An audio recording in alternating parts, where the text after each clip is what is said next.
Hello students, welcome back to my YouTube channel APT Adda. I am your maths mentor Izharuddin. आज हम circle का एक और एनसीईआरटी एग्जाम्पलर लगाएंगे। अगर आपको सारे एनसीईआरटी एग्जाम्पलर चाहिए सर्कल चैप्टर के तो आप चैनल के प्लेलिस्ट में जाएं, वहाँ पर आपको सीबीएसई क्लास 10 सर्कल का फोल्डर मिलेगा। आप डायरेक्टली वहाँ से सारे एग्जाम्पलर्स लगा सकते हैं। नॉट इवन फॉर सर्कल्स, आपको एनसीईआरटी के जिस सारे चैप्टर्स के एनसीईआरटी एग्जाम्पलर आपको मिल जाएंगे। आप वहाँ से अपनी प्रैक्टिस कर सकते हैं।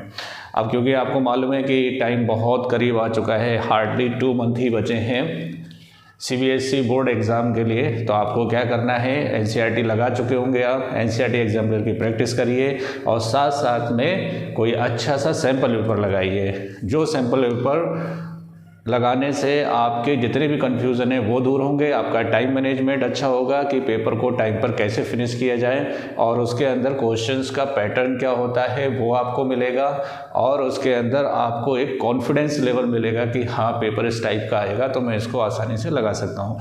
तो इसके लिए I recommend Educazone sample paper, one of the best sample paper 2024 board exam के लिए। इसका लिंक मैंने डिस्क्रिप्शन में दे रखा है। अगर आप इसे परचेज़ करना चाहते हैं तो आप डायरेक्टली इसको लिंक के थ्रू डिस्क्रिप्शन में जाइए, वहाँ पे आपको लिंक मिलेगा, वहाँ से आप डायरेक्ट इसको परचेज़ कर सकते हैं। देखिए क्या है क्वेश्चन आज का, इसके अंदर दे रखा है कि in the given figure O is the centre of the circle. O क्या है? Centre of the circle. P A and P B are the tangent segments. P A और पी बी सर्कल पर एक्सटर्नल पॉइंट से क्या है? Tangents हैं। Show that the quadrilateral, कौन सा quadrilateral? A O B P, A O B P is cyclic, है ना। इंपॉर्टेंट क्वेश्चन है, एनसीईआरटी एग्जाम्पलर क्वेश्चन है, 9th क्लास का। इसके अंदर आपका कॉन्सेप्ट लगेगा साइक्लिक क्वाड्रिलेटरल का, इसलिए और ज़्यादा इंपॉर्टेंट है। अब मैं आपसे एक क्वेश्चन पूछता हूँ कि साइक्लिक क्वाड्रिलेटरल क्या होता है, तो बच्चों के दिमाग में यही रहता है कि एक ऐसा क्वाड्रिलेटरल जिसके चारों वर्टिसेस सर्कल के सरकमफ्रेंस से टच होकर जाएं तो वो साइक्लिक क्वाड्रिलेटरल कहलाता है। बिल्कुल सही बात है।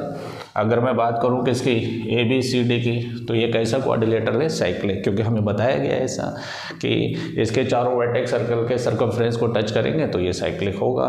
तो ये तो एक कंडीशन है किसकी? साइक्लिक क्वाड्रिलेटरल की। लेकिन जो मेन प्रॉपर्टी है साइक्लिक क्वाड्रिलेटरल की, किसी क्वाड्रिलेटरल के साइक्लिक होने की क्या कंडीशन है? जरूरी नहीं कि वो चारों वर्टेक्स को क्या करता हो? टच करता हो। टच करेगा तो होगा, अगर नहीं करेगा तो क्या होगा? मतलब कोई भी क्वाड्रिलेटरल साइक्लिक कब कहलाएगा? तो देखिए, अगर आपके पास कोई क्वाड्रिलेटरल है और उस क्वाड्रिलेटरल के अपोजिट एंगल का सम अगर 180 आ रहा है, कितना आ रहा है? 180, मतलब ए बी का सम 180, सी और डी का सम अगर कितना आ रहा है? 180, तब भी ये क्वाड्रिलेटरल क्या कहलाएगा? साइक्लिक। जरूरी नहीं है कि इसके चारों वर्टेक्स सर्कल के सरकमफ्रेंस को टच करें। Are you got my point?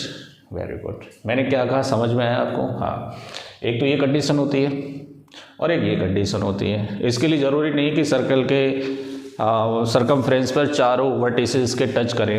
Condition ये भी होती है कि अपोजिट एंगल का सम 180 होना चाहिए, तब भी क्या होगा? ये साइक्लिक होगा।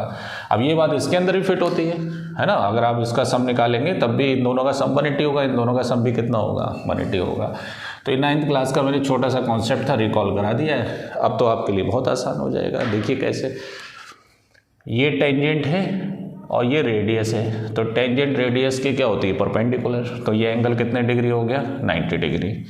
ये भी टेंजेंट है और ये रेडियस है, तो ये भी इस पर परपेंडिकुलर होगा। ये कितना हो गया? 90 90 180 हो गया। अब बचा क्वाड्रिलेटरल में एंगल कितना?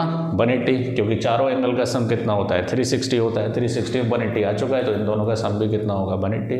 तो समझ लीजिए कि इसके अपोजिट एंगल का सम 180 और इसके अपोजिट एंगल का सम 180, तो ये क्या हो जाएगा? Cyclic quadrilateral. अब लिख लीजिए। देखिए, चाहे सर्कल का क्वेश्चन हो, चाहे ट्राइंगल का हो, ज्योमेट्री का कोई सा भी क्वेश्चन हो, पहले आप उसको अपने माइंड के अंदर सॉल्व करिए कि हाँ इस तरह से मैं आंसर इसका लिखूंगा, उसके बाद लिखना स्टार्ट करें। तो देखिए क्या लिखेंगे, angle O A P is equal to कितने डिग्री? 90 डिग्री। रीजन क्या लिखेंगे?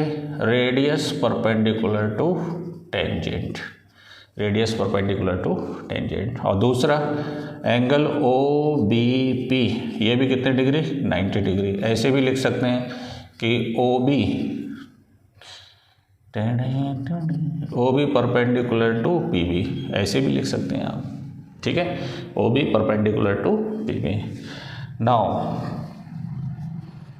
इन quadrilateral A O B P, A O B P, A O B P, चारों एंगल का सम आप कर दीजिए।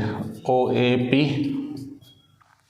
O A P, A O B, A O B, O B P, O B P plus A P B is equal to कितना 360।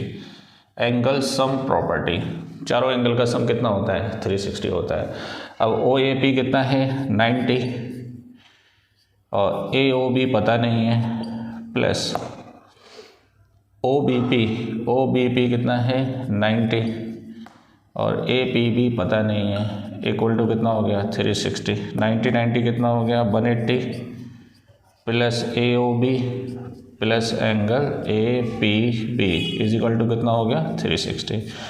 तो angle A O B plus angle A P B is equal to 360 minus 180। ये plus का है, उधर जाकर किसका हो जाएगा माइनस का हो जाएगा, ठीक है।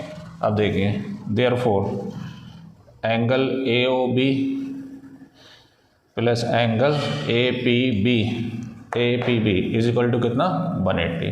तो एक तो कंडीशन ये आ गई, and angle O A P plus angle O B P is equal to 90 plus 90 is equal to कितना 180। सो देयरफॉर अपोजिट एंगल का सम कितना आ रहा है 180 आ रहा है। So therefore we can say quadrilateral A O B P is cyclic. कैसा quadrilateral है साइक्लिक क्वाड्रिलेटरल। एनसीईआरटी एग्जाम्पलर है, जरूर लगाइए इसको, इंपॉर्टेंट है ये। बने रहे चैनल के साथ, चैनल को सब्सक्राइब करें, वीडियो को लाइक करें और इसको शेयर करें अपने ग्रुप में, ठीक है। Thank you.